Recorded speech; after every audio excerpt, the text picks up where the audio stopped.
मंत्र पाठ। ओम सहनावतु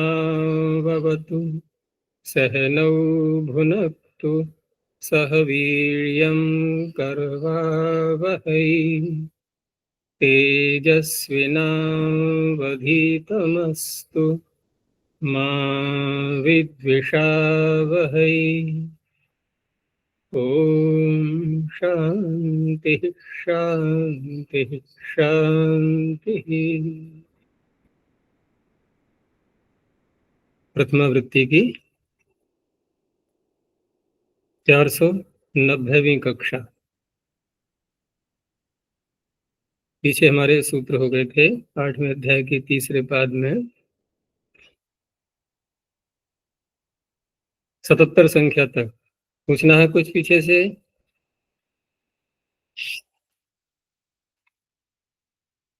पीछे जो प्रकरण चल रहा था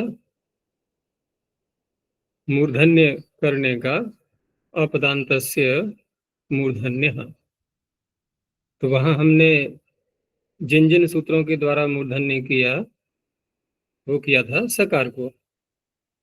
सहे साढ़ सह, यहाँ से सह की अनुवृत्ति चल रही थी साथ में मूर्धन्य के साथ में। सकारस्य मूर्धन्यः, वहां सह में षष्ठी थी। अगला जो सूत्र आ रहा है वहां सह की जगह आ गया ध, तो धकारस्य मूर्धन्य हो जाएगा। इसीलिए वहां मूर्धन्य कहा था। जो पीछे प्रसंग चला था ना एक बार के, पाणिनि ने फिर वहां पर मूर्धन्य न कह करके शह ही क्यों नहीं कह दिया। तो आगे भी सहे साढ़ सह में सह नहीं कहना पड़ता, लेकिन इसके साथ में हम कैसे जोड़ते, फिर यहाँ भी फिर अलग से मूर्धन्य कहना पड़ता। वो मूर्धन्य वहां न कह करके यहाँ कहना पड़ता फिर, क्योंकि धकार को कैसे करते फिर, इसलिए उन्होंने वहीं बोल दिया उसको। तो सूत्र आगे है इणः शीध्वम लुंग लिटाम धोंगा। इणः पंचम एकवचनांतम, शीध्वम लुंग लिटाम षष्ठी बहुवचनांतम, धः षष्ठी एकवचनांतम, अंगात पंचम एकवचनांतम। अब यहाँ जो षष्ठी है दो में आ रही है, शीध्वम लुंग लिटाम और धः। तो शीध्वम इन्होंने सीयुट करके बना बनाया पढ़ा हुआ है, ठीक है ना। सीयुट आगम करके ध्वम को पढ़ा हुआ है। तो इससे क्या पता लगा सकते हैं, क्योंकि सीयुट तो विधिलिंग में भी होता है, आशीर्लिंग में भी होता है। तो उस अवस्था में यदि हम विधिलिंग में सीयुट करेंगे तो वो सीयुट रहेगा वहां पर, वहां तो सकार का लोप हो जाएगा, लिंग सलोपोनन्त्यस्य। और आशीर्लिंग में करेंगे वहां पर ज्यों का त्यों रहता है सीयुट का सी, और वहां शीध्वम ऐसा दिखाई देगा। तो जहां शीध्वम ऐसा दिखाई देगा अर्थात आशीर्लिंग, उसको यहाँ पर लिया जाएगा। जहां पर सकार का लोप हो जाएगा वहां नहीं करेगा ये। दूसरा, इसमें जो षष्ठी है और धा में भी षष्ठी है, तो ये बन जाएगा विशेषण। ये धकार किस किस का होना चाहिए, तो अब वहां पर हम अलोन्त्यस्य को नहीं लगाएंगे, सीधा अर्थ हो जाएगा कि शीध्वम लुंग और लिट इनके धकार के स्थान में, वो जहां भी आ रहे हो, जिस स्थल पर भी आ रहे हो, वहीं पर उनको मूर्धन्य हो जाएगा। दूसरी बात कि ये शब्द परे किससे होने चाहिए, शीध्वम लुंग और लिट, तो ये परे होने चाहिए इण से। इणाम पंचमी आ रही है, उधर अंगात में भी पंचमी है। अब यहाँ पर हम इणंत को भी किस रूप में देखेंगे कि इणंत जितना समुदाय है वो क्या होना चाहिए, अंग, ठीक है ना, अंग होना चाहिए, उसकी अंग संज्ञा उतने की हो चुकी हो, उससे उत्तर लेना है। तो पूरा सूत्र का अर्थ बनेगा इणंतात अंगात, इण बन जाएगा विशेषण अंगात का। इणंतात अंगात उत्तरेषाम शीध्वम लुंग लिट इत्येतेषां धकारस्य मूर्धन्यादेशो भवति। अब उदाहरणों में देखेंगे हम, तो इणंत अंग, जैसे च्यू धातु को लिया, और च्यू धातु का आशीर्लिंग का रूप आत्मनिपद की धातु है, तो सीयुट तो आना ही है, आत्मनिपद में सीयुट आता है और परस्मैपद में यासुट आता है। तो च्यू और सीयुट का सी है, यकार का लोप हो जाएगा, और ध्वम है आगे,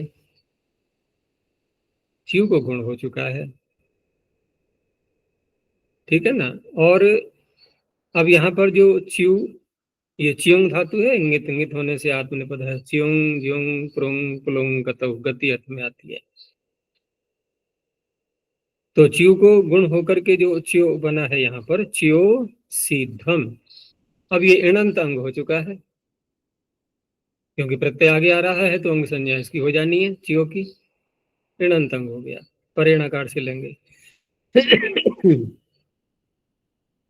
तो उससे उत्तर सीध्वम में धकार जहां विद्यमान है वहीं उसको मूर्धन्य हो जाएगा, और जो सीध्वम के सकार को मूर्धन्य हुआ है वो किससे करेंगे, वो किससे करेंगे, आदेश प्रत्यय से करेंगे। तो यहाँ पर इस प्रकरण के दो सूत्र एक साथ लग रहे हैं मूर्धन्य करने के लिए, आदेश प्रत्यय भी इसी प्रकरण का है और ये भी, इसने धकार को ढकार किया, आदेश प्रत्यय ने सकार को शकार किया। तो च्यो शीध्वम, ठीक है ना, ये बन गया। इसी प्रकार से क्लोशीध्वम, ये तो हो गया शीध्वम का। दूसरा है लुंग लकार में, तो लुंग लकार में भी अडागम और धातु च्यू है, और आगे ध्वम आ गया, मध्यम पुरुष का बहुवचन, तो गुण करके ये भी इणंत अंग यहाँ विद्यमान है, और उससे उत्तर लुंग लकार का धकार। अब क्योंकि अन्य प्रत्यय में तो धकार आता नहीं है, ताताम झ था सा थाम ध्वम इड वही महिं, केवल ध्वम ही मिल रहा है सर्वत्र। तो यहाँ पर भी मूर्धन्य हो गया, अच्योध्वम अपलोध्वम, ठीक है। ईट का तो निषेध हो ही जाना है सर्वत्र, क्योंकि धातु ये अनिट है। और लिट लकार में, तो लिट लकार में धातु इन्होंने दूसरी ली है, क्री और व्री। तो क्री धातु का जब रूप चलाएंगे आत्मनेपद में, तो वहां पर द्वित्व आदि सारे कार्य करके इडागम होगा नहीं, क्री श्री भ्री व्री स्पुद्रु स्पृष्टु लिटी, तो चक्रिढ्वे जो बना हुआ है, तो च क्री द्वित्व करने के बाद उरत आदि लगा करके कोह च क्री, और आगे आ रहा है ध्वम का ध्वे बन चुका है टितात्मने से। अब यहाँ पर इणंत अंग वो क्या है, चक्री, री अंत में आ रहा, इणंत अंग हो गया। यहाँ पर भी धकार को ढकार हो गया, चक्रिढ्वे, ऐसे ही व्री धातु से वृद्धवे। अब यहाँ पर कुछ अन्य विचार जैसे करें कि इणः शीध्वम लुंगटाम सूत्र में इणः ये क्यों यहाँ पर दोबारा कहना पड़ा है, क्योंकि पीछे से इण को सूत्र से उसका जो अधिकार चल रहा था कि इण और कवर्ग से उत्तर, और कई स्थलों पर हमने देखा कि दोनों की अनुवृत्ति आने पर भी कवर्ग कवर्ग कहीं कहीं नहीं भी था, तो हम इण का अर्थ उसमें घटा लिया करते थे। बहुत से ऐसे सूत्र आए थे जहां पर केवल इण का ही संबंध जुड़ पाता था, तो यहाँ पर भी ऐसी करेंगे, हम इण का संबंध जोड़ लेंगे, ठीक है ना। लेकिन वहां जो हमने इण का संबंध जोड़ा था, कवर्ग को नहीं लिया था, वो तो असंभव होने से नहीं लिया था, कवर्ग मिल ही नहीं रहा था। अब मान लो कोई ऐसी स्थिति आ जाए कि जहाँ कवर्ग भी मिल जाता है, इण भी मिल जाता है, तब तो फिर हम पूरी अनुवृत्ति घटाएंगे ना, इण की और कवर्ग की। तो यहाँ ऐसा संभव है, क्योंकि कुछ धातुएं ऐसी हैं जहां पर ऐसी स्थिति आ जाएगी कि कवर्गांत अंग बन जाएगा। जैसे पच धातु को ही ले लो, अनिट है ना ये, तो पच का हम आशीर्लिंग में कैसे रूप चलाएंगे, पक्षिष्ट पक्षीयास्ताम पक्षीरन, पक्षिष्ठाः पक्षीयास्थाम, आ गया शीध्वम आगे। तो पक शीध्वम हो गया कवर्गांत अंग, पक शीध्वम। और यहां इण न कहा जाए और पीछे से इण को की अनुवृत्ति आ ही रही है, तो पक्षीध्वम बनेगा या पक्षी ध्वम बनेगा, फिर वहां मूर्धन्य हो जाएगा, प्राप्त होने लगेगा। और वो है अपशब्द, बनाना है हमें केवल पक्षीध्वम। तो इसलिए इणः इणको की अनुवृत्ति आने पर भी दोबारा जो इणः कहा गया है वो कवर्ग को हटाने के लिए, तो ये इसकी सार्थकता हो गई। अन्य किसी धकार को लेंगे नहीं, शीध्वम का लुंग और लिट का ही धकार रहेगा, अन्य किसी धकार को नहीं लेंगे। जैसे स्तु धातु के ही रूप चला है लट लकार में, आत्मनेपद में, तो क्या बनेगा? मध्यम पुरुष का बहुवचन क्या बनेगा? नहीं, लट लकार में नहीं, उसमें लोट में ध्वम जहां आएगा, क्योंकि ध्वम भी लेना है हमें, ध्वे नहीं लेना है, तो वहां क्या बनेगा फिर? वहां भी स्तुध्वे में प्राप्त होने लगेगा ना, स्तुध्वम में। तो ऐसे स्थलों पर नहीं लेना है। दूसरा, इसमें अंग भी होना चाहिए, ये जो कहा गया था पीछे कि इणंत अंग होना चाहिए, ठीक है ना, इणंत अंग। अब जैसे जो धातु है उसका वेवी, वेवी धातु है ना, बेबी नहीं, वेवी, वेविंग वेतिना तुल्य। तो वेवी धातु में परि उपसर्ग लगा करके जब रूप चलाते हैं तो वहां पर भी आश्रय लिंग में रूप बनाएंगे परिवेवी शीध्वम। तो परिवेवी शीध्वम ये कैसा रूप है यहाँ पर?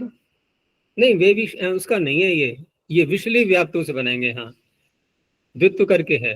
तो विशलरी व्याप्तो धातु से यहाँ पर जो लिंग लकार लाएंगे, आश्रय लिंग सीयुड भी करेंगे, और जो शप आएगा उसका जो इत्यादिभ्य है श्लू से श्लू कर लेंगे, जिससे कि हम द्वित्व कर पाए श्लऊ सूत्र से। और वो है उसी प्रकरण में ही, वेविंग के आगे ही है, वो तीन धातुएं आती है ना एक साथ, दीधिंग, वेविंग और विश्लरी, ये तीनों इकट्ठी जो आती है। तो वहां पर निजाम त्रयाणाम जो तीन कहा है, निजाम त्रयाणाम गुण श्लव, क्योंकि द्वित्व जब कर लेंगे हम तो वहां पर निजाम त्रयाणाम गुण श्लव से अभ्यास को गुण हो जाएगा, ठीक है ना। और यहाँ पर आशीलिंग न ला करके यह है विधिलिंग का, तब ये जय प्रधान बन पाएगा। तो विधिलिंग का जब लाएंगे तो सी उठ का सकार तो चला गया, सी उठ का सकार जा चुका है। अब यहाँ पर क्या स्थिति है? परि उपसर्ग अलग हटा दें हम थोड़ी देर के लिए, तो अभ्यास में गुण हो चुका है वे, ठीक है ना। आगे धातु है विष, है नहीं है, और आगे क्या बचा? ईध्वम, ईध्वम बचा है ना। तो क्या यहाँ पर शीध्वम जो है ये दिखाई तो दे रहा है हमें, अगर धातु का शकार मिला दें ईध्वम में तो कैसा है? शीध्वम। लेकिन ये शीध्वम क्या इणंत अंग से उत्तर है? तो कहेंगे हाँ इणंत तो है, परिवेवी इणंत है कि नहीं है, लेकिन अंग, अंग तो शकार तक बनेगा ना, शकार छोड़ दिया हमने आगे। तो इसलिए एक एक शब्द कितना सार्थक है सूत्र के अंदर, हर बात का अपना अपना प्रयोजन है। तो अंगात का ये प्रयोजन हो गया, नहीं तो यहाँ पर भी मूर्धन्य प्राप्त होने लगता है, परिवेवी शीघ्रम बन जाता है। अब यहाँ पर अन्य समाधान ये कर सकते हैं कि शीघ्रम जो सूत्र में पढ़ा है तो वो सार्थक लेना है, निरर्थक नहीं लेना है। यहाँ हमने शकार ले लिया धातु का, प्रत्यय ले लिया उधर ईध्वम, ऐसे करके उसका सहित में, तो ऐसे बनाया है हमने, यानी कि सीयुट का ई है, शका इधर का ले लिया है, ये सार्थक कहाँ रहा शीघ्रम? तो उसका आश्रय नहीं लिया जाएगा, क्योंकि आवश्यक नहीं है, कहीं कहीं सार्थक ही लें, निरर्थक भी ले सकते हैं, ऐसे बहुत से पीछे भी सूत्र आ चुके हैं, तो वहां निरर्थक का भी ग्रहण कर लेते हैं। तो ऐसी स्थिति न आ जाए, सारे संदेहों की निवृत्ति करने के लिए सूत्र में अंगात का ग्रहण कर दिया गया है। तो इस तरह से ये सूत्र मैंने इसलिए अधिक व्याख्या की क्योंकि ये सूत्र बहुत लगता है, और साथ में इसके साथ जो दूसरा आ रहा है, ये दोनों मिला करके जब धातुवृत्ति पढ़ोगे तो वहां बार बार बार बार इन सूत्रों की आवश्यकता आएगी। तो इस तरह से शीध्वम, लुंग और लिट। शीध्वम से तात्पर्य आशीर्लिंग का, और लुंग और लिट, ये तीन स्थलों पर ये धकार को धकार करता है। वो धकार सर्वत्र ध्वम प्रत्यय का ही होगा, तीनों स्थलों पर। तो इसने तो कर दिया नित्य, यहाँ कोई विकल्प तो था नहीं। अब अगला सूत्र देखो, विभाषेट। विभाषा प्रथमैक वचनांतम, इटः पंचमेक वचनांतम।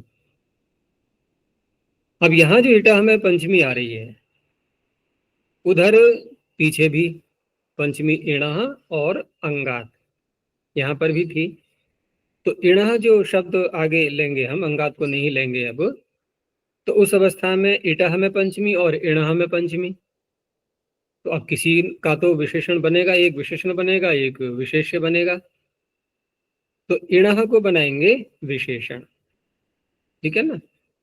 इनकी इण से आगे इट होना चाहिए, उससे आगे फिर अन्य बातें देखी जाएंगी।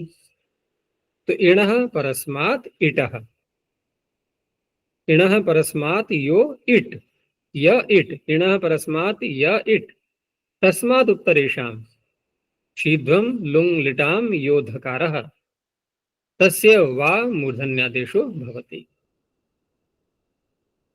अब देखो पिछले सूत्र में और इसमें दोनों में क्या अंतर दिखाई दे रहा है। पिछला सूत्र सीधा इणंत अंग से उत्तर शीध्वम लुंग और लिट के धकार को ढकार कर रहा था।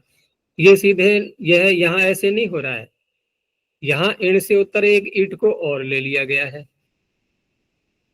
और उसके आगे देखे जाएंगे शीध्वम लुंग और लिट के धकार।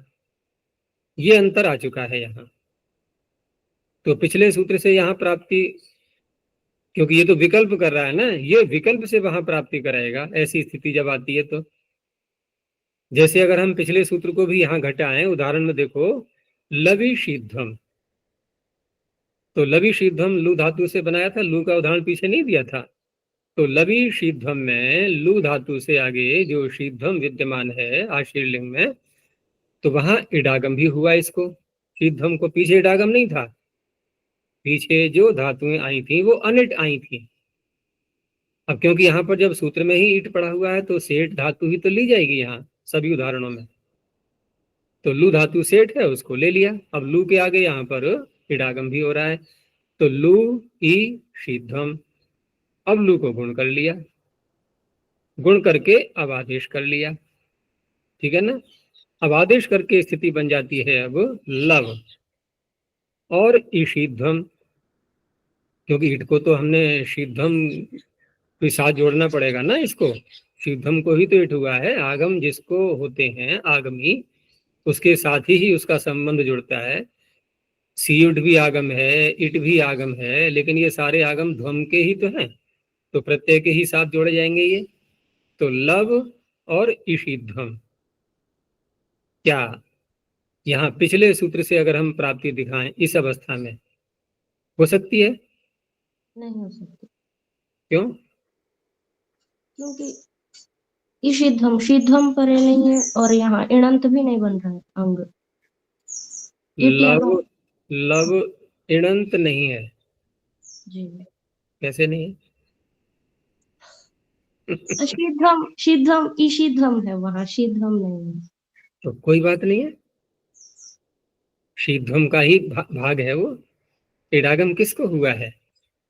ध्वम प्रत्यय को हुआ है, तो सी भी उसका भाग है, ई भी उसका भाग है। तो धातु से उत्तर ईशीध्वम होने पर भी में ईशीध्वम के अंतर्गत शीध्वम तो आ ही गया है, और आगमी के ग्रहण से आगम का भी ग्रहण हो ही जाता है। इस तरह से कर तो सकते हैं, लेकिन उसका उत्तर क्या बनेगा कि वो कर रहा है नित्य, ये कर रहा है विकल्प। हमें तो विकल्प से करना है ना, सूत्र की आवश्यकता तो फिर भी पड़ेगी। पिछले सूत्र से प्राप्ति दिखाने पर भी सूत्र की आवश्यकता होगी विकल्प करने के लिए। अच्छा, अब रही बात कि यहाँ पर इन्होंने अंगात की अनुवृत्ति क्यों नहीं ली थी। अब यहाँ पता लगेगा हमें, क्योंकि इन्होंने कहा कि इण से उत्तर जो इट, तो इट को ले लिया हमने इधर, ठीक है ना, पूर्व भाग में। तो इधर स्थिति क्या बनेगी अब? लवी। लवी, क्या ये इणंत अंग है? इणंत अंग था लव। इट तो प्रत्यय का भाग था ना, इसलिए अंगात की निवृत्ति यहां नहीं घटेगी। तो अब यहाँ दो चीजें देखी जाएंगी कि इण से उत्तर इट होना चाहिए, ठीक है ना। वहां केवल हम इण से उत्तर शीध्वम को या लुंगोलिट को देख रहे थे, यहाँ पर इण से उत्तर पहले इट आएगा, इट के बाद में ये आएंगे शीध्वम लुंगोलिट।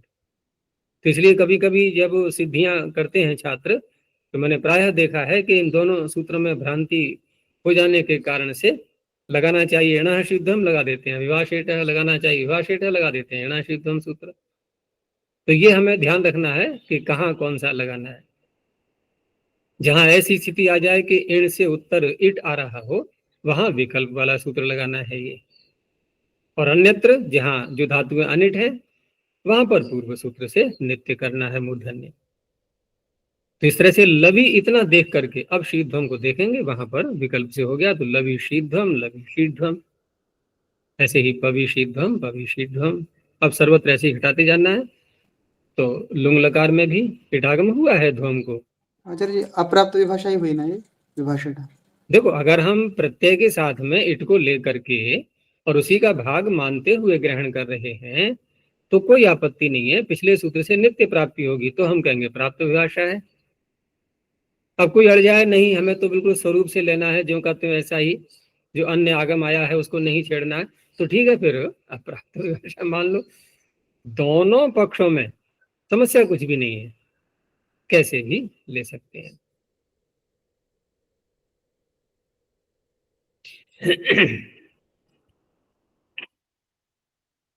तो अलविध्वम अलविध्वम ऐसे ही लिट लकार में भी डागम हुआ है। तो लुलु विध्वे लुलु विध्वे।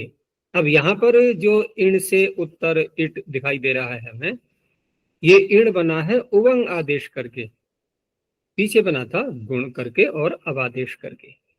यहाँ गुण हो नहीं पाएगा क्योंकि लिट लकार कित होता है, असंयोगाल लिट कित, तो उवंग हो गया है। वकार तो आ ही गया, तो वकार क्या है? इण, उससे उत्तर इट है।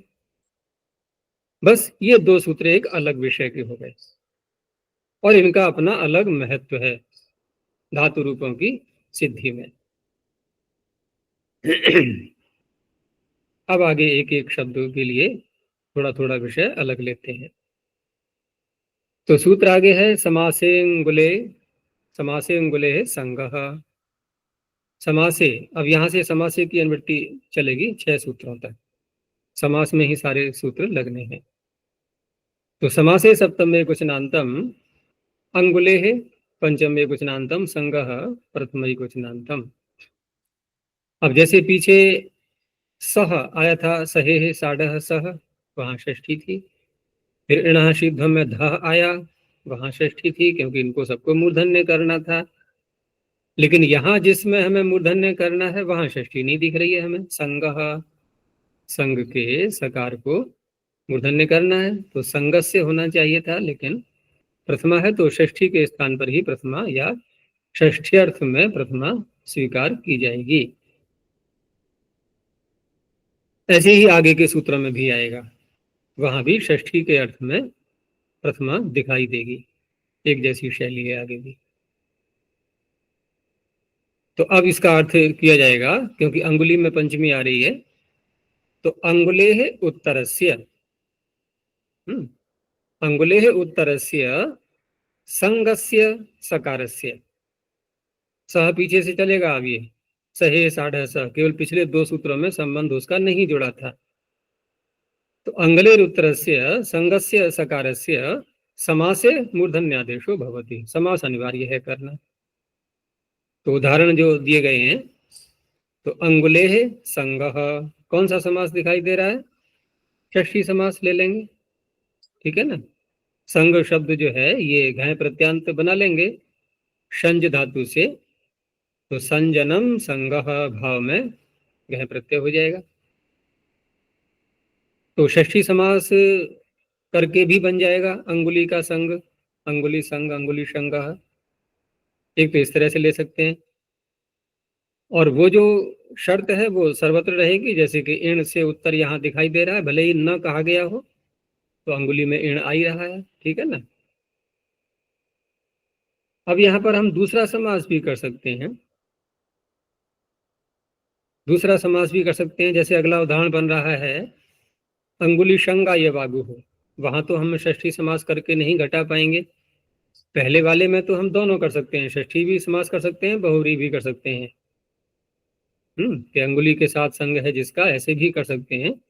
लेकिन अगला जो समास होगा वो यवागु का बनाना है विशेषण। यवागु किसे कहते हैं? लपसी का। लपसी के लिए, जो उसकी बनाते हैं जौ की पतली करके। खा लिया करो कभी कभी, जिससे याद रहेंगे ये सूत्र, ठीक है ना। जब जब लपसी खाओगे, यवागु खाओगे, तो ऐसे ऐसे सूत्रों का ध्यान आएगा कि हाँ हम भी कभी बचपन में व्याकरण में यवागु यवागु पढ़ते थे बार बार, ठीक है ना। तो कैसे करेंगे बहुरी समास? यवागु कैसी होती है? पतली। और चम्मच से खाने का तो चलो अब हो गया है प्रचलन, पहले कैसे खाते थे? हाथ से तो खाते थे ना। अब भी दक्षिण में देखो प्रायः ये परंपरा बहुत चलती है, वहां देखा होगा ना, जैसे मद्रास आदि में या कहीं पर, मैं तो खैर नहीं गया था उधर, लेकिन बताते हैं लोग वहां जैसे चावल वगैरह खाते हैं ना, तो हम लोग तो चम्मच से मिला के दाल में या उसमें चावल खाते हैं। वहां कैसे खाते हैं? पूरा हाथ से, ऐसा बताते हैं लोग। थाली में जैसे लिए, उसी में दाल सब्जी जो भी कुछ मिलाना है वो सारा थाली में मिला करके और हाथ में पूरा ले करके, फिर तो क्या होगा, वो उंगलियों में लगेगा। तो पतली है ये बागु, तो उंगलियों में लगनी ही है, उंगली चाटी जाती है फिर साथ में। तो अंगुलीषु संगह यस्याह, यानी ऐसी ये बागु जिसका संग, जिसका श्लेष हो गया है, उंगलियों में चिपक गई है जो, ऐसी ये बागु यानी कि पतली पतली, ये उसकी विशेषता बताई जा रही है। तो ये बागु पतली होती है, यही उदाहरण बता रहा है, ठीक है ना। अगर पतली नहीं होगी तो उंगलियों में कैसे चिपटेगी? तो अंगुली शंगा ये बागु हो, मूर्धन्य कर दिया इसने। अच्छा, यहाँ पर मूर्धन्य प्राप्त क्यों नहीं था? आदेश प्रत्यय करेंगे ना, तो ये संग शब्द यद्यपि आदेश रूपी सकार है या नहीं है? धातु तो शंज है ना, धात्वादेश सह सह लगाएंगे तो आदेश रूपी सकार तो है, लेकिन पद के आदि में है। तो सात पदाद्यो सूत्र का सदा ध्यान रखना है। आचार्य बहुव्रीहि समास यहाँ विग्रह कैसे है आचार्य? अंगुलीषु, अंगुलियों में, संग है जिसका, वो जिस कौन है? ये बागु हो गया विशेषण, अन्य पदार्थ हो गया। अब एक अंगुली में तो होगा नहीं, तो बहुवचन में विग्रह कर लेंगे। अंगुलीषु संगो यस्या। बहुत से लोग एक उंगली से भी खाते हैं, थोड़ा शिष्टाचार दिखाने के लिए कि सामने वाले को ज्यादा भद्दा ना लगे। लेकिन दक्षिण के किसी व्यक्ति को लाएंगे तो वो नहीं देखता इन चीजों को, भद्दा लगेगा क्या लगेगा, वो तो अपनी स्टाइल से खाएगा ही। पूरे हाथ में लेकर के। तो कोई आपत्ति नहीं है, बहुरी समास में बहुवचन से विग्रह कर लेंगे।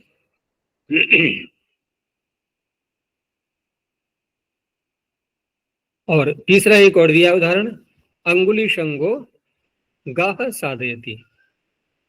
अब यहाँ थोड़ा विचार करना है कि अंगुली शंगो गाह साधयति यहाँ पर किस तरह से करेंगे, क्योंकि गाह साधयति का तात्पर्य गायों को बिठाता है। तो जैसे कोई गाय खड़ी है, और गाय खड़ी है और हमने हाथ उसकी पीठ पर रखा, थोड़ा दबाया नीचे को, थपथपाया कि बैठ जा नीचे, जैसे इशारा करते हैं ना किसी के लिए। किसी मनुष्य को भी कंधे पे हाथ रख के कहते हैं बैठ जाओ नीचे, तो कंधे पे हाथ रख के थोड़ा सा उसको दबाएंगे हल्का सा कि बैठो। ऐसे ही गाय को, तो गायों को बिठा रहा है। कैसे बिठा रहा है, कौन बिठा रहा है? अंगुली शंग, ये बना कर्ता। तो कर्ता क्यों बना? जब हम हाथ रखेंगे किसी के ऊपर, तो हमारी चारों उंगलियां, अंगूठा तो अलग रहेगा, चारों उंगलियां जुड़ जाती हैं नहीं आपस में, उंगली फैला करके थोड़ी हाथ रखा जाता है। हाथ रखेंगे तो चारों उंगलियां चिपक जाएंगी एक दूसरे के साथ में। तो यहां पर भी हम बहुरी समास कर लेंगे, ठीक है ना। अंगुली नाम संगह यस्य, अंगुलियों का संग हो गया है जिस मनुष्य का, ऐसे विग्रह कर सकते हैं बहुरी। बहुरी समास करके ही बनेगा, क्योंकि हमें साध्यति का जो करता है वो उसका विशेषण बनाना है अंगुली संग शब्द। तो सभी उदाहरणों में समास तो दिखाना ही था, वो दिखा दिया। समास करके ही मूर्धन्य हो पाएगा।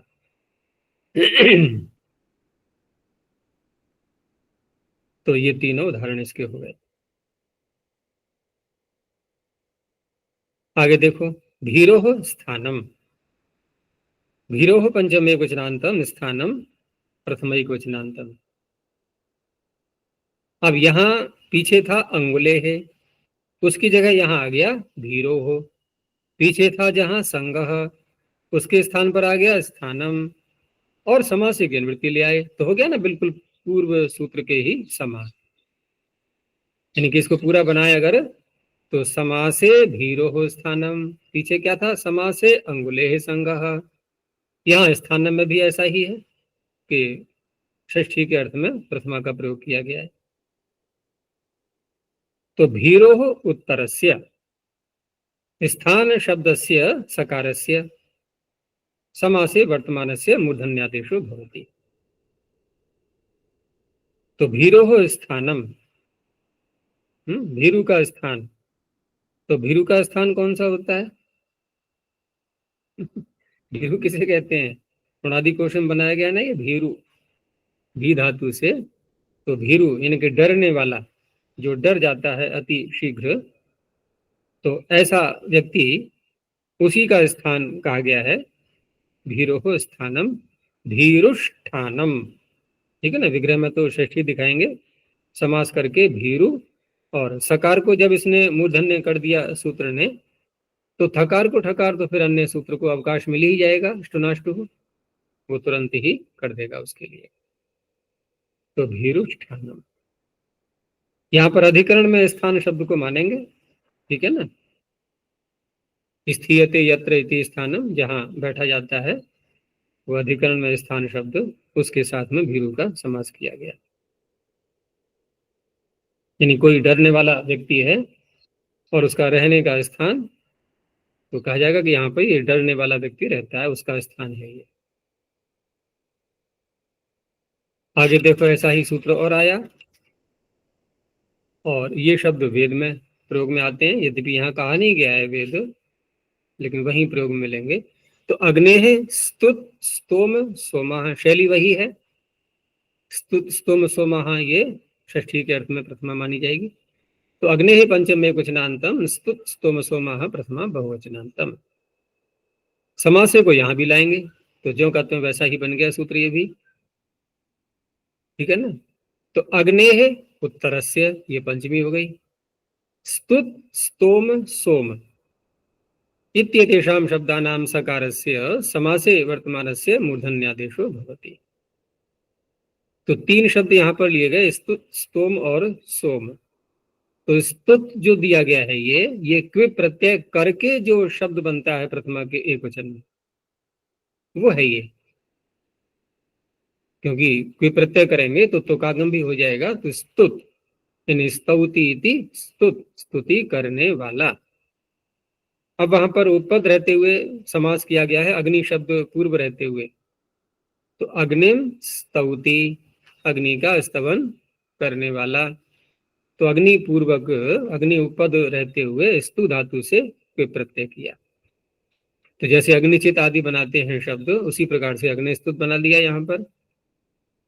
अब समास करने के बाद यहाँ अग्नि शब्द इणाई रहा है उसमें, और उससे उत्तर स्तुत के सकार को मूर्धन्य हो गया। बाकी फिर अष्टनाष्टु लगा लेंगे, तो अग्निष्टुत।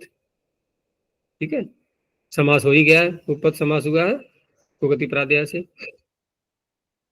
आगे है अग्निष्टोमः, है अग्निष्टोमः। तो यहाँ षष्ठी समास करेंगे, है षष्ठी समास। अग्नेः स्तोमः अग्निष्टोमः। यानी अग्नि के विषय में जो मंत्रों का समूह जो होता है ना, स्तोम जिसको बोलते हैं, वो बोले जाते हैं। तो उन्हीं को यहाँ पर लिया गया है अग्नि से संबद्ध। तो यहाँ पर भी अग्नि से उत्तर स्तोम के सकार को मूर्धन्य हो गया अग्निष्टोमः। अग्निष्टोम यज्ञ प्रसिद्ध है ही। लेकिन जब हमने द्वंद्व समास किया है, पहले में हमने उपपद समास किया, दूसरे में षष्ठी समास किया और तीसरे में किया द्वंद्व समास। तो द्वंद्व समास करते ही हम कहाँ पहुंच गए? छठे अध्याय के तीसरे पाद में, उत्तर पद के अधिकार में। तो देवता द्वंद्वे च समास किया हमने अग्निश्च सोमश्च। तो देवता द्वंद्वे च के आगे फिर देवता द्वंद्वे च, मेन्द्रस्य परस्य दीर्घाच्च वरुण। हाँ, देवता द्वंद्वे च सूत्र क्या कर रहा था? तो ऊपर क्या प्रकरण चल रहा था? आनंग ऋतो द्वंद्वे। आनंग की अनुवृत्ति आ रही थी, ठीक है ना। वहां तो ऋकारांत कहे गए थे पिछले सूत्र में, लेकिन देवता द्वंद्वेचा ने कहा कि देवतावाची जो शब्द हैं उनका द्वंद्व समास जब करते हैं तो उत्तर पद के पर रहते पूर्व पद में जो विद्यमान है उसको आनंग आदेश हो जाता है। तो ये तो आनंग कर रहा है देवता द्वंद्वेचा, लेकिन अब इसका अपवाद आ गया आगे कि ईद अग्ने है। अग्नि शब्द भी देवतावाची है, लेकिन जब इसका द्वंद्व समास करेंगे तो आनंग नहीं होगा, अब क्या होगा? ईकार हो जाएगा। लेकिन सर्वत्र नहीं, केवल सोम और वरुण परे रहते। अन्य कोई लाएंगे तो अन्य कोई शब्द लाएंगे तब तो आनंद ही होगा अग्नि को भी, लेकिन सोम और वरुण के साथ में करेंगे द्वंद्व समास तो दीर्घ ईकार हो जाएगा। तो इससे ईकार कर लेते हैं अग्नि सोम। तो सा को शा इसने कर दिया। 7 पदार्थों से प्राप्ति नहीं थी कहीं पर भी। अग्नि सोमऊ, अब द्वंद्व समास किया है इतर इतर, तो द्विवचन भी आ गया, दो है, दो देवतावाची शब्द है। आगे देखो, ज्योतिरायुष स्तोमः। आचार्य जी, ये भीरो स्थानम, यहाँ अधिष्ठान अनुष्ठान ऐसे भी शब्द प्रयोग में आ जाते हैं। तो अधिष्ठान, यहाँ भी स्थान के सकार को 7 पदाद्यों से नहीं प्राप्त था। हाँ, वहां भी नहीं प्राप्त होता है। तो वहां भी देखो, अभी तो ये प्रकरण पूरा होने दो, और कुछ स्थल ऐसे आएंगे जहां पर ऐसे शब्दों में भी हम मूर्धन्य कर पाएंगे।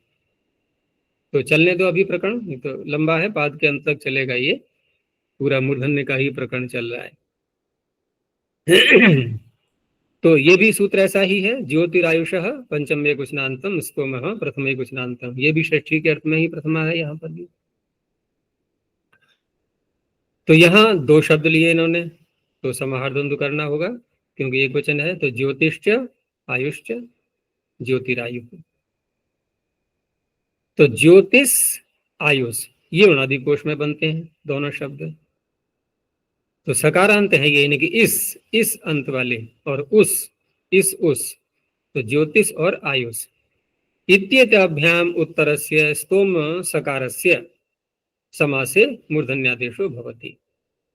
पिछले सूत्र में भी स्तोम शब्द आया था, यहाँ भी स्तोम है, लेकिन पीछे 3 थे, यहाँ अकेला है ये, इसलिए अलग से कहना पड़ा है, पीछे से अनुवृत्ति ला नहीं सकते थे। तो ज्योतिषः स्तोमः, वहां क्या था? अग्निष्टोमः। ऐसे ज्योति भी अग्नि होती है, लेकिन शब्द तो बदल गया। तो ऐसा स्तोम, ऐसा मंत्र का समूह जहां पर ज्योतिष शब्द का प्रयोग हो रहा हो, उसके लिए बोले जाने वाले मंत्रों का समूह। तो ज्योतिषः स्तोमः ये षष्ठी समास हो गया। तो अब यहाँ देखो 2 चीजें देखी जाएंगी कि मूल शब्द हुआ, समास करने के बाद स्थिति क्या है? ज्योतिष, और आगे क्या है? स्तोम। ज्योतिष और स्तोम। अब क्या करेंगे? पहले एक तो स्वयं ज्योतिष शब्द है, ठीक है ना, वहां भी सकार आ रहा है, इनसे उत्तर आ रहा है नहीं, और प्रत्यय रूपी सकार है, तो वहां भी तो मूर्धन्य होगा या नहीं होगा? वहां भी मूर्धन्य होगा, ठीक है ना। और वहां मूर्धन्य कर लिया हमने, तो ज्योतिष। अच्छा जी, पदांत में आ गया ना, पद के अंत में। पद के अंत में आ गया, हाँ, ये भी ठीक है। तो पद के अंत में उससे तो नहीं करेंगे हम, उससे नहीं करेंगे, तो क्या करेंगे कि ज्योतिष के आगे जो स्तोम शब्द है, ठीक है ना, उसके सकार को हमने इससे कर लिया मूर्धन्य, ज्योतिरायुषः स्तोमः सूत्र से। उधर स्टुनाष्टु लगा करके ता को बीटा कर लिया। तो ज्योतिष ष्टोमः, क्या ष्टनाष्टु लग जाएगा? नहीं, अब यहाँ पर वो कर देगा फिर ज्योतिष के सकार को भी मूर्धन्य। लेकिन ये जो पक्ष है यहाँ पर कि स वहां पर सकार विद्यमान रह पाया, तो यहां तक भी तो आना है पहले हमें, क्योंकि ज्योतिष और स्टोम इस स्थिति में सकार को विसर्जनीय प्राप्त हो रहा है कि नहीं? रू करके सकार को विसर्जनीय हुआ तो ज्योति ही, ठीक है ना। अब कोई कहे ज्योति अगर हम विसर्जनीय पहले कर लें तो मूर्धन्य कैसे हो पाएगा स्तोम को? तो वहां पीछे अधिकार चल ही रहा है, नुम विसर्जनीय शर व्यवायपी। इनके विधान होने पर भी मूर्धन्य में तो कोई रुकावट नहीं आने वाली है, वो तो कर ही लेंगे। तो इस तरह से हमने विसर्जनीय कर लिया, विसर्जनीय के स्थान पर फिर विसर्जनीयस्य सह, इससे सकार की प्राप्ति हो रही है, ठीक है ना। तो सकार की प्राप्ति हो रही है तो वाशरी भी तो बैठा हुआ है आगे, तो शर भी तो आ रहा है, तो शर आ रहा है तो विकल्प से होने लगा, ठीक है ना। तो जिस पक्ष में विसर्जनीय ही रहेगा वो भी तो उदाहरण बनेगा, वो इन्होंने आगे दिखाया, देखो ज्योति ही ष्टोमः, ये यहाँ पर हो गया अगला वाला। और पहला वाला जो दिखाया है इसमें भी दो दिखाए हैं इन्होंने, एक में तो है ज्योतिष्टोमः, एक ही शकार दिखाई दे रहा है, विसर्जनीय भी नहीं दिखाई दे रहा है, दिख रहा है कि नहीं। और दूसरा वाला जो है वहां पर मूर्धन्य दोनों दिखाई दे रहे हैं। तो वाशरी क्योंकि विकल्प करता है, लेकिन विकल्प करता है तो मान लिया हमने, तो एक पक्ष में तो रहा विसर्जनीय और दूसरे पक्ष में रहा सकार, तो फिर ये जो पहला उदाहरण है ये कैसे बन पाएगा? दिख रहा है पहला, इस पर इन्होंने जो है कुछ लिखा ही नहीं है। देखो वाशरी दिया है इन्होंने व्याख्या में, तो वाशरी लगा करके हम दो ही पक्ष तो बना पाएंगे। क्या कहता है वाशरी कि शर परे हो तो विसर्जनीय के स्थान पर क्या विकल्प करके क्या बोलेंगे? पीछे पढ़ चुके हैं ना, हैं? विकल्प करके विसर्जनीय रखेगा। हाँ, और दूसरा पक्ष रहेगा, शर करेंगे। दूसरा पक्ष सकार करेगा, सकार और विसर्जनीय। चलो दो ले लिए हमने, फिर तीसरा कैसे बनेगा? तो देखो वहां मैंने एक वार्तिक बताया था, पहले तो वो सूत्र है वाशरी, उसमें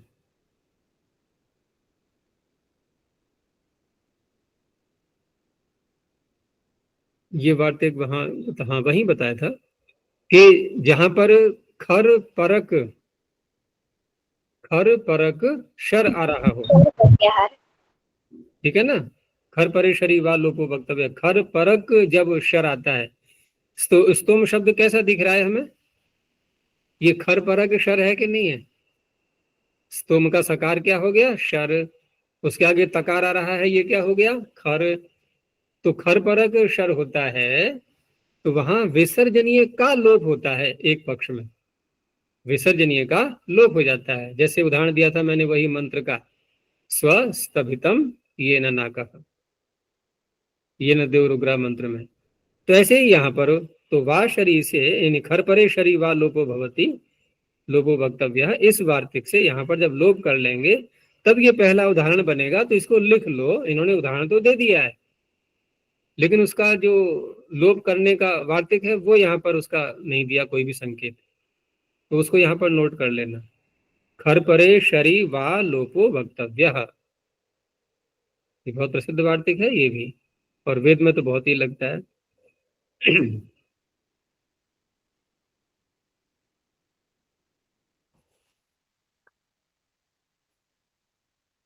तो ये हो गए सारे। आगे देखो अब, तो ठीक इसी प्रकार से जैसे हमने ज्योतिष के साथ में किया था ऐसे ही आयुष के साथ में भी कर लेंगे, तो तीन उदाहरण उसके भी बन जाएंगे ऐसे ही। इन्होंने आयुष्टोमा का एक ही दिया है, उसका जो विसर्जनीय है उसका लोप करके नहीं दिखाया है, तो उसके आगे बढ़ा सकते हो ज्योतिष्टोमः और आयुष्टोमः। अब कोई कह सकता है यहाँ पर छपाई में भूल हो गई है इनसे, कि आयुष्टोमा में तो डबल मूर्धन्य दिखा दिया है, ज्योतिष्टोमा में रह गया है डबल मूर्धन्य दिखाने के लिए, ऐसा भी कोई कह सकता है। लेकिन यहाँ पर देखें तो क्योंकि ज्योतिष्टोमह का डबल शकार वाला नहीं दिखाया, आयुष्टोमह का एक शकार वाला नहीं दिखाया, दोनों में से एक कमी आ रही है ना। तो हम वार्तिक को लगा करके, क्योंकि वार्तिक तो है खर परे शरी वालोपो वक्तव्य है, इस वार्तिक को लगा करके ज्योतिष्टोमा का दूसरा ले लो, जो दो शकार हैं दोनों मूर्धन्य करते हुए, और आयुष्टोमा का एक शकार भी लिख लो अलग से, वो भी बन जाएगा। जब हम विसर्जनीय का लोप कर देंगे तो सकार होगा ही किसको फिर। आगे देखो, मातृपितृभ्याम स्वसा, मातृपितृभ्याम पंचमी द्विवचनांतम स्वसा प्रथम वचनांतम, यहां भी स्वसा में प्रथमा है षष्ठी के अर्थ में। तो मातृ पितृ इत्येताभ्याम उत्तरस्य स्वश्री सकार से मूर्धन्यादेशो भवति समासे, समास के ही चल रहे हैं सारे सूत्रीय, तो यहां पर भी समास में करेंगे ऐसे। तो मातृ और पितृ इन दोनों शब्दों का स्वश्री के साथ में समास हो जाएगा। तो समास जब करेंगे तो कौन सा समास होगा, षष्ठी समास होगा, ठीक है ना, षष्ठी समास होगा। अच्छा, यहाँ पर जो द्वंद्व किया गया है मातृ और पितृ में, तो द्वंद्व समास में पूर्व निपात की जैसे चर्चा होती है कि किसका होना चाहिए, तो यहाँ तो किसी का हो सकता है ना, क्योंकि मातृ और पितृ दोनों शब्द एक जैसे ही तो हैं, दोनों में मात्राएं भी बराबर बराबर हैं, दोनों ऋकारांत हैं, कोई भी अंतर नहीं पड़ रहा है। तो कोई कह सकता है कि पितृमातृ ऐसे भी तो बोल सकते हैं। तो एक वाक्य, एक व्यावहारिक सुना होगा शायद तुम लोगों ने, कि जहां पर ये पूर्व निपात का प्रकरण चला था द्वंद्व समास में उपसर्जनम पूर्वम वाले में, तो वहां एक प्रसंग आया था कि अभ्यर्हितम पूर्वम निपतति, एक वार्तिककार ने अपना सुझाव दिया था कि अभ्यर्हितम पूर्वम निपतति इति वक्तव्यम। अभ्यर्हित किसे कहते हैं, पूजनीय, अभ्यर्हित कहते हैं पूजनीय को, तो पूजनीय का पूर्व निपात होता है।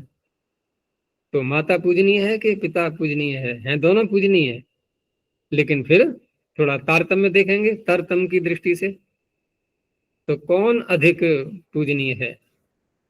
देखो, माँ बच्चे का संबंध सबसे पहले माँ के साथ में जुड़ता है, एक शारीरिक संबंध, हार्दिक संबंध, सब कुछ माँ के साथ। पिता को तो बहुत समय बाद समझ पाता है वो, है ना, उसको सिखाना पड़ता है, बल्कि कि देख ये तेरे पिता हैं, लेकिन ये सिखाना पड़ता है तेरी माँ है।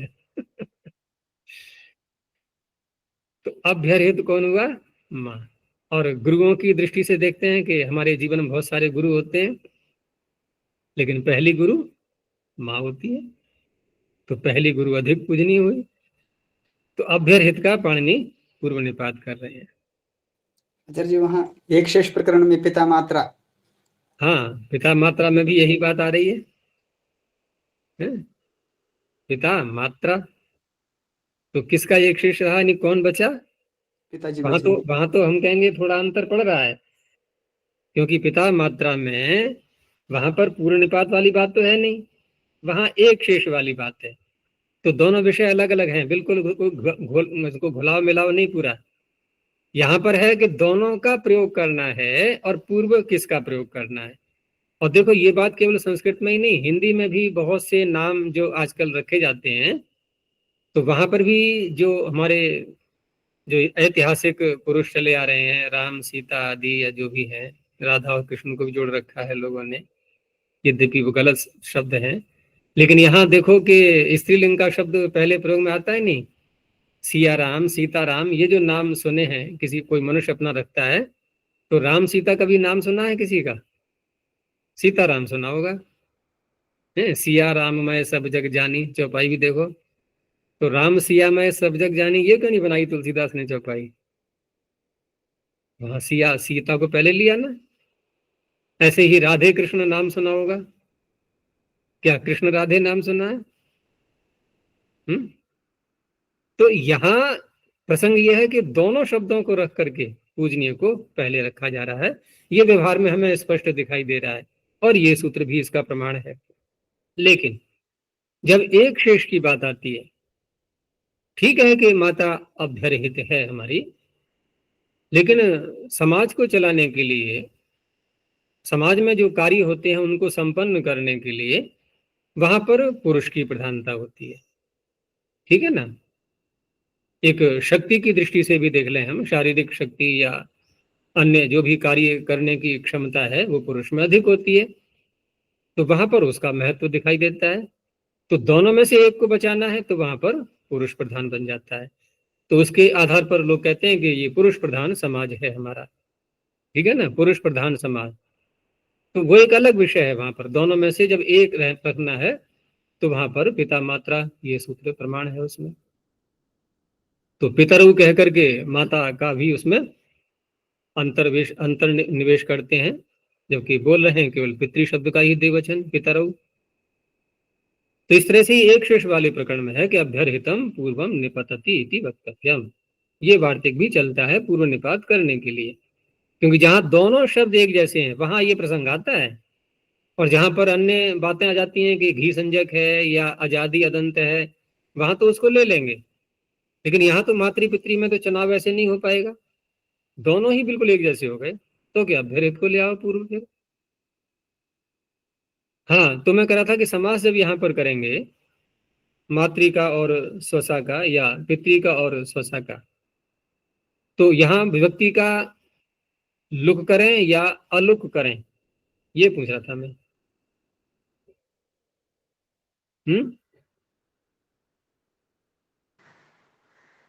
देखो दोनों बनते हैं, विभक्ति का यहाँ पर अलुक भी होता है। तो अलुक करेंगे तो मातुः श्वसा, मातुः स्वसा, ये भी बन जाएंगे। यहाँ दिया नहीं है इन्होंने, मातुः श्वसा और मातुः स्वसा। तो विसर्जनीय विवाही कही दिया गया है, विसर्जनीय का व्यवधान होने पर भी मूर्धन्य हो जाएगा। तो एक बार कर लिया मातुः श्वसा, दूसरे पक्ष में मातुः स्वसा, ऐसे ही पितुः श्वसा और पितुः स्वसा। और जिस पक्ष में विभक्ति का लुक हो जाएगा तो उस पक्ष में फिर मातृश्वसा और पितृश्वसा ये बन जाएंगे। आचार्य जी, मातृपितृभ्याम इस पद में भी एक शेष करके पितृ शब्द का ही शेष करके पितृभ्याम ऐसे कहने से मातृ का ग्रहण हो जाता। हाँ, वो तो पूरा ही चलेगा रूप। नहीं, यहाँ तो स्वसा के साथ में करना है ना समास, एक एक का अलग अलग। यहाँ तुम ये कहना चाह रहे हो कि माता की बहन भी है वो और पिता की बहन भी है, दोनों की बहन बन जाएगी क्या एक है? तो कि हाँ बन जाएंगी, क्योंकि भाई हम सबका परम पिता कौन है? परमात्मा। हम सब उसकी संतान है और संतान संतान सारे भाई बहन।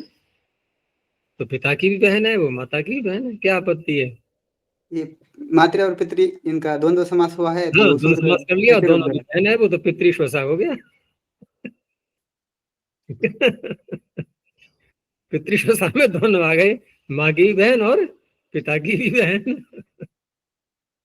वैसे माँ की बहन को अगर देखें संबंध की दृष्टि से तो अलग अलग प्रांतों में हो सकता है अलग अलग रहता हो, तो क्या मानते हैं?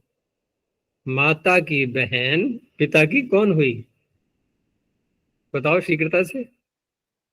सारी हैं? ताई? साली कह दिया ना। हाँ, साली कहते हैं ना, भाई पत्नी की बहन को साली शब्द से जो प्रयोग में लाते हैं तो वो शब्द आता है। तो बहन भी कहलाए तो कोई आपत्ति नहीं है भाई, जैसे पत्नी की बहन है तो कोई बात नहीं, पति की बहन बन सकती है वो। तो वो यहाँ प्रसंग नहीं है, यहाँ दोनों का अलग अलग समास करना है, एक बहन को ही ग्रहण करना है। ठीक है ना? तो इस सूत्र ने जो यहाँ पर किया था मूर्धन्य आदेश, ये किया था क्योंकि यहाँ विकल्प तो था नहीं, विकल्प तो अगले सूत्र में आ रहा है। ठीक है ना? समास में जो यहाँ प्रकरण चल रहा था सारा, वो विकल्प का नहीं चल रहा था, तो अगले सूत्र में फिर विकल्प आ रहा है। मैंने दोनों को उदाहरण एक साथ बोल दिए थे। तो आगे आ रहा है मातुः पितुर्भ्याम अन्यतरस्याम, क्योंकि ये जो विभक्ति के आलोक की बात आई थी ना, कि मातृ और पितृ के साथ में जब समास करेंगे तो षष्ठी विभक्ति षष्ठ्यंत जो शब्द होगा तो षष्ठी का अलुक करने का जो सूत्र है वो विकल्प से करता है। तीसरे पाद में जो था ना छठे अध्याय के, विभाषा स्वश्री पत्यो हो, स्वश्री और पति शब्द, तो स्वश्री का उदाहरण हमारा चल रहा है यहाँ पर। तो उस अवस्था में ये सूत्र आगे जो आ रहा है ये कह रहा है कि मातुः पितुर्भ्याम पंचमी द्विवचनांतम अन्य तरस्याम सप्तम एकवचनांतम। अब देखो पीछे था मातृपितृभ्याम, यहाँ है मातुः पितृभ्याम। तो ये क्या, क्या हम जब कभी दो शब्दों का समास करते हैं तो समास करने के बाद अंतर्वर्तनीय व्यक्तियां सारी हट जाती हैं कि नहीं? तो यहाँ समास भी हो गया, अंतर्वर्तनीय व्यक्ति भी दिखाई दे रही है। सही है ये। और देखो विग्रह कैसे कर रहे हैं, देखो मातुश्च पितुश्च, ये कौन सा विग्रह हुआ? जब च लगाते हैं किसी शब्द के साथ में तो प्रथमा का एक वचन बोलते हैं, माता च पिता च, यही तो विग्रह होना चाहिए। और कैसे कर रहे हैं विग्रह, मातुश्च पितुश्च, तो कैसे यहाँ उत्तर आएगा? अनुकरण। अनुकरण करके, अनुकरण करके एक अलग शब्द हमारे सामने आ गया और वही उसका अर्थ है बस। तो प्रथमा व्यक्ति लेन के मातुर के आगे सुप्रत्यय ले आए, मातुश्च पितुश्च, तो मातुः पितुरौ ताभ्याम मातुः पितुर्भ्याम। तो मातुर पितुर, अब ये कहना चाह रहे हैं पाणिनि के जहां पर षष्ठी विद्यमान रहेगी, अलुक रहेगा, लुक नहीं होगा, उस अवस्था में विकल्प से होगा फिर। तो मातुर पितुर इत्येताभ्याम उत्तरस्य स्वश्री शब्दस्य सकारस्य समासे विकल्पेन मूर्धन्यादेशो भवति। तो पीछे के उदाहरण में हमने देखा था मातृश्वसा और पितृश्वसा, ये तो हो गया नित्य। लेकिन जब अलुक हो जाएगा तो फिर दो दो रूप बन जाएंगे अब। तो मातुः श्वसा मातुः स्वसा, तो नुम विसर्जनीय शर विवाहिपी ये लगाते जाएंगे, विसर्जन का विधान होने पर भी हो गया। ऐसे ही पितुः श्वसा पितुः स्वसा। अब कहने को अगर हम देखें तो तीन तीन बन गए शब्द, माता की बहन, तो तीन शब्द कौन कौन से?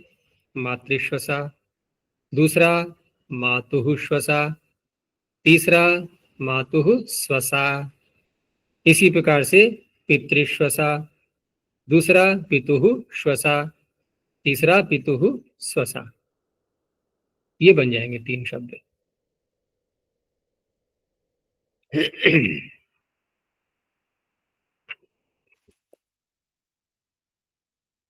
चलो यहीं तक रखते हैं, अब फिर देखेंगे आगे प्रणव ध्वनि। ओ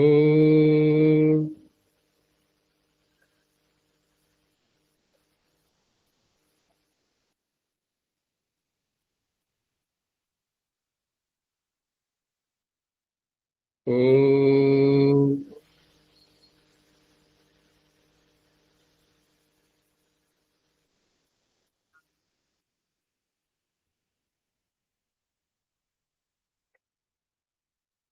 ओ